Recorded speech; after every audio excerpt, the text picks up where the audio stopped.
நம்ம சேனல்ல போடுற வீடியோ ஃபாலோ பண்றவங்க சப்ஸ்கிரைபும் லைக்கும் கொடுத்துட்டீங்க அப்படின்னா ஃபர்தரா நான் வீடியோ போடுறதுக்கு ரொம்ப எனக்கு மோட்டிவேட்டடா இருக்கும்.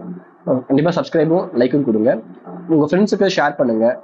Thank you. Composition of Rajya Sabha article 80ல ராஜ்யசபாவுடைய காம்போசிஷன் என்னன்னு சொல்லியிருக்காங்க. ஸ்கெடியூல் 4 படி பார்த்தோம் அப்படின்னா இந்த ராஜ்யசபால என்னென்ன சீட்ஸ் வந்து அலோகேட் பண்ணிருக்கணும், எந்தெந்த மாநிலங்களுக்கு என்னென்ன சீட்ஸ் அலோகேட் பண்ணிருக்கணும் அப்படிங்கறத மென்ஷன் பண்ணியிருக்காங்க. இந்த ராஜ்யசபால பாத்தீங்க அப்படின்னா யாருமே மக்களால தேர்ந்தெடுக்கப்பட மாட்டாங்க.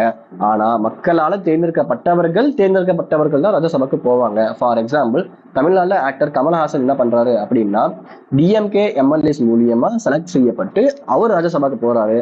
அந்த கமல்ஹாசன் அப்படிங்கிறவரு மக்களால தேர்ந்தெடுக்கப்பட்டவங்க கிடையாது. மக்களால தேர்ந்தெடுக்கப்பட்ட எம்எல்ஏஸ்னால தேர்ந்தெடுக்கப்பட்டவர் தான் இந்த கமல்ஹாசன். அவர் ராஜ்யசபாக்கு போறாரு. இந்த லோக்சபா ராஜ்யசபா வந்து பர்மனன்ட் பாடி அப்படின்னும் கண்டினியூங் சேம்பர் அப்படின்னும் கவுன்சில் ஆஃப் ஸ்டேட்ஸ் அப்படின்னும் சொல்றாங்க. அப்பர் ஹவுஸ் அப்படிங்கிறது கலோக்கியலா சொல்றாங்க. இந்த ராஜ்யசபால மொத்தம் 250 பேர் இருப்பாங்க. 12 பேர் பிரசிடென்டால நாமினேட் செய்யப்பட்டவங்க. மிச்சம் இருக்கக்கூடிய 238 பேர் வந்து பாத்தீங்கன்னா நான் சொன்ன மாதிரி இந்த செலக்ஷன் ப்ராசஸ் மூலியமா போகக்கூடியவங்க, எலெக்ஷன் செலக்ஷன் ப்ராசஸ் மூலியமா போகக்கூடியவங்க.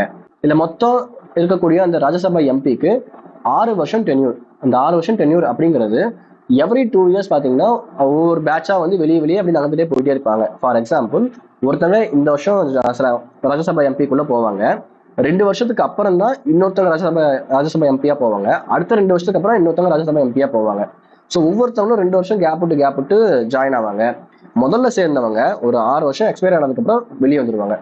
அடுத்து 2வது சேர்ந்தவங்க அடுத்த 6 வருஷம் வரும்போது வெளியே வந்துருவாங்க. 3வது சேர்ந்தவங்க அடுத்த 6 வருஷம் வரும்போது வெளியே வந்துடுவாங்க. ஸோ இது ஏன் இந்த ப்ராசஸ் வச்சிருக்காங்க அப்படின்னா இது ஒரு கண்டினியூங் சேம்பரா இருக்கணும் அப்படிங்கிறதுக்காக மட்டும்தான். ஏன் அப்படின்னா லோக்சபா அப்படிங்கிறது ஈஸியா டிசால்வ் ஆயிடும். ஒரு 5 வருஷத்துக்கு அப்புறம் டிசால்வ் ஆயிடும். இல்லையா ஏதோ எமர்ஜென்சி அப்படிங்கும்போது எலெக்ஷன் நடத்த முடியாம போயிடும்.